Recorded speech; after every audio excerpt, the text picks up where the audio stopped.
पुरानी पेंशन की बहाली कर चुके राज्यों के मुख्यमंत्रियों को पत्र लिख करके प्रधानमंत्री नरेंद्र मोदी बुरी तरीके से फंस चुके हैं। दरअसल पुरानी पेंशन की बहाली कर चुके राज्यों के मुख्यमंत्रियों को प्रधानमंत्री नरेंद्र मोदी ने एक लुभावना वादा करते हुए एक पत्र लिखा था। उन्होंने कहा था कि यूनिफाइड पेंशन स्कीम को हमने ऐलान कर दिया, इसी के साथ अब इसको कार्यान्वित करने की योजना भी काफी तेजी से चल रही है। इसके पहले इसका गजट तैयार हो, आप लोग भी अपने राज्यों में यूनिफाइड पेंशन स्कीम यानी कि यूपीएस के तहत सरकारी कर्मचारियों को पेंशन देने के बारे में विचार करना शुरू कर दीजिए और इसके गजट आने तक में आप लोग अपनी योजना को और अपनी रणनीति को तैयार कर लीजिए। अगर आप लोग यूनिफाइड पेंशन स्कीम के तहत अपने राज्य सरकार के सरकारी कर्मचारियों को पेंशन देते हैं तो केंद्र की सरकार की तरफ से 1600 करोड़ रुपए आपको दिए जाएंगे। इसके नाते से आप अपने राज्य के आर्थिक संकट को दूर कर सकते हैं और साथ ही साथ आप लोगों को सरकारी कर्मचारियों की पेंशन देने में भी सहूलियत होगी। लेकिन इसी के साथ सरकारी कर्मचारियों को लेकर के जो पुरानी पेंशन की बहाली कर चुके राज्यों के मुख्यमंत्री थे, उन्होंने साफ तौर पर प्रधानमंत्री को मना कर दिया। उन्होंने कहा कि सरकारी कर्मचारियों को पुरानी पेंशन के तहत ही लाभ देते रहेंगे। अब इसी के साथ पुरानी पेंशन की बहाली कर चुके राज्यों के मुख्यमंत्रियों ने एक और पत्र प्रधानमंत्री नरेंद्र मोदी के कार्यालय को लिखा है। इसमें कई राज्यों के सरकारी कर्मचारी के मांगों को लेकर के भी बात कही गई है। दरअसल इन राज्यों के मुख्यमंत्रियों ने कहा है कि जब हम अपने राज्य में सरकारी कर्मचारियों को पुरानी पेंशन का लाभ दे रहे हैं तो न्यू पेंशन स्कीम के तहत जो पैसा आपके पीएफआरडीए के पास जमा पड़ा है उस पैसे को आप हमें राज्य सरकार को वापस कर दीजिए। हालांकि जो ये दलील आपकी तरफ से दी जा रही है कि सरकारी कर्मचारियों का पैसा सिर्फ सरकारी कर्मचारी ही निकाल सकते हैं, तो हम अपने राज्य के सरकार के जो कर्मचारी हैं उनको इस बात के लिए पत्र लिख करके जानकारी दे देते हैं कि आप लोग पीएफआरडीए से अपना पैसा निकाल लीजिए और उसी के बाद सरकारी कर्मचारियों का पैसा जो है वो सीधे सीधे राज्य सरकार के पास आ जाए और राज्य सरकार उसके तहत ही सरकारी कर्मचारियों को पुरानी पेंशन से लाभान्वित करे। लेकिन अब इसी के नाते से देखना दिलचस्प होगा कि प्रधानमंत्री नरेंद्र मोदी क्या करते हैं। हालांकि प्रधानमंत्री नरेंद्र मोदी ने 1600 करोड़ रुपए देने का वादा करके अब एक बार फिर से घिर चुके हैं। यानी अब सरकारी कर्मचारियों की पुरानी पेंशन को बहाल करने वाले राज्यों के मुख्यमंत्री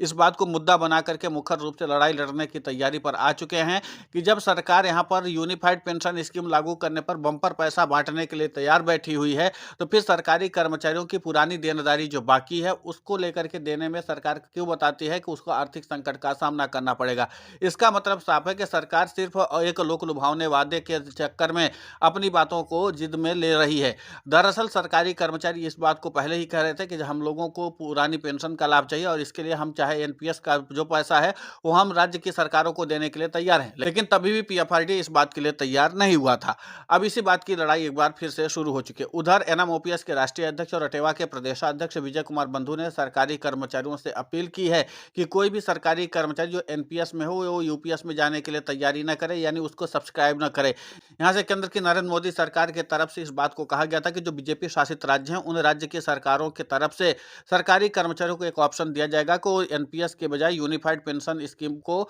चुने। यहाँ पर सरकारी कर्मचारियों को लेकर के जो आंदोलित सरकारी कर्मचारियों के प्रतिनिधि हैं उन्होंने साफ तौर पर कह दिया है कि हम लोगों को कोई भी स्कीम को सेलेक्ट नहीं करना है, यानी कुल मिलाकर के कि यूनिफाइड पेंशन स्कीम को पूर्ण रूप से बहिष्कार करना है। अब ऐसे में जाहिर सी बात है कि जहां पर बीजेपी शासित सरकारें हैं वहां पर भी अगर सरकारी कर्मचारी पूरे तरीके से यूनिफाइड पेंशन स्कीम का बहिष्कार करते हैं तो फिर जाहिर सी बात है कि केंद्र की नरेंद्र मोदी सरकार को एक और बड़ा झटका लग जाएगा। क्योंकि भले ही सरकार अपने तरह से यूनिफाइड पेंशन स्कीम को लाई हो, लेकिन अगर सरकारी कर्मचारी अपने तरफ से चूज ही नहीं करेंगे कि उनको यूनिफाइड पेंशन स्कीम चाहिए तो फिर जाहिर सी बात है कि सरकार की फजीहत होनी तय है। यहाँ पर एक बात और गौर करने लायक है कि जहां पर सरकारी कर्मचारी यूनिफाइड पेंशन स्कीम का पूर्ण बहिष्कार करने के लिए तैयार है और सरकारी कर्मचारी रणनीति भी बना रहे हैं, तो दूसरी तरफ सरकारी कर्मचारी एक और दांव चलने के तैयारी में बैठे हुए हैं। दरअसल पुरानी पेंशन की बहाली के मुद्दे पर आंदोलित सरकारी कर्मचारियों की एक रणनीति और भी है कि अगर हम यूनिफाइड पेंशन स्कीम का बहिष्कार करेंगे और एनपीएस में ही बने रहेंगे तो इसका लाभ क्या होगा, इसके लाभ के हिसाब से भी हम आगे काम करेंगे। तो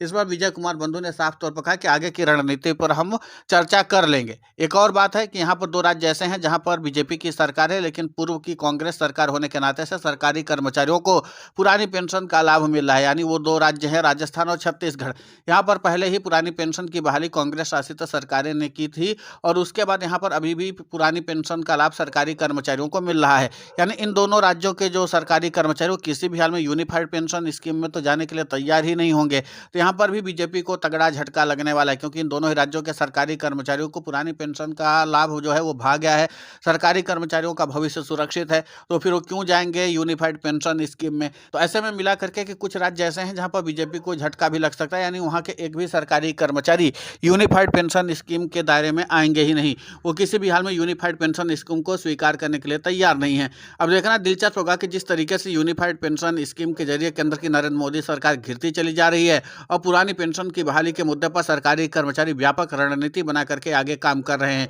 गौर करने वाली बात है कि जहां एक तरफ सरकारी कर्मचारी यूनिफाइड पेंशन स्कीम का बहिष्कार करने के लिए पूरी योजना बना करके काम कर रहे हैं, तो दूसरी तरफ बिहार में भी अब इस बार सरकारी कर्मचारी तख्ता पलट करके यहां से सत्ता परिवर्तन करने की रणनीति पर आगे बढ़ना चाहते हैं। देखना दिलचस्प होगा कि अब सरकारी कर्मचारियों की यह व्यापक रणनीति कितना असर दिखाती है। लेकिन फिलहाल प्रधानमंत्री नरेंद्र मोदी को झटका देने के लिए सरकारी कर्मचारियों की व्यापक रणनीति आगे बढ़ती हुई दिखाई दे रही है। अब यह देखना होगा कि प्रधानमंत्री नरेंद्र मोदी इस तरीके से लग रहे झटके के बाद और सरकारी खजाने को चूना भी लगेगा। जाहिर सी बात है कि अगर सरकारी कर्मचारी इसी तरीके से लगातार सरकार का बहिष्कार करेंगे तो केंद्र की नरेंद्र मोदी सरकार के खजाने पर चूना भी ज्यादा लगेगा। और इस बार के बजट में अगर सरकारी कर्मचारियों को केंद्र की नरेंद्र मोदी सरकार ने महत्व नहीं दिया तो फिर जाहिर सी बात है कि सरकारी कर्मचारी सड़क पर उतर करके विरोध प्रदर्शन भी करेंगे, क्योंकि एनएमओपीएस के राष्ट्रीय अध्यक्ष और अटेवा के प्रदेशाध्यक्ष विजय कुमार बंधु समेत तमाम पुरानी पेंशन की बहाली के मुद्दे पर आंदोलित सरकारी कर्मचारियों ने साफ तौर पर इशारा कर दिया कि वो पुरानी पेंशन के लिए जंगी प्रदर्शन करने के लिए तैयार हैं। फिलहाल इस पूरे घटनाक्रम को लेकर के आपकी प्रतिक्रिया बहुत महत्वपूर्ण होती है। आप हमें कमेंट करके जरूर बताएं। साथ ही हमारे चैनल को सब्सक्राइब करें, खबर को ज़्यादा से ज़्यादा शेयर करें ताकि पुरानी पेंशन की बहाली का मुद्दा और बुलंद हो।